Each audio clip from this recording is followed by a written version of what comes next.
Tiffin ఏదే? ఇంకా రాలేదే. రాకపోవడం ఏంటే?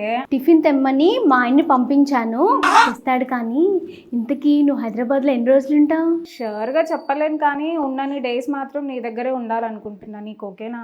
పక్కా ఓకే. కాకపోతే ఒక చిన్న ఆబ్లిగేషన్. ఏంటే, కొంపతీసి పేయింగ్ గెస్ట్లో ఫుడ్కి బెడ్కి కూడా పే చేయమంటావా ఏంటి? అది కాదే, నువ్వు ఎంబీఏ చేసావు కదా, నేను బిజినెస్ స్టార్ట్ చేయాలనుకుంటున్నాను. అందులో నీ హెల్ప్ కావాలి. వావ్ వావ్, ఏ బిజినెస్? అందులోనే నేను హెల్ప్ చేయాలి. టిఫిన్ తీసుకొని రాలేదా? లేట్ అయింది కదా, టిఫిన్ దొరకలేదు. మీరు తిన్నారా? వచ్చేదారిలో ఒక టిఫిన్ బండి వారి దగ్గర 4 ఇడ్లీ మిగిలిపోతే తినేసి వచ్చేసా. మిమ్మల్ని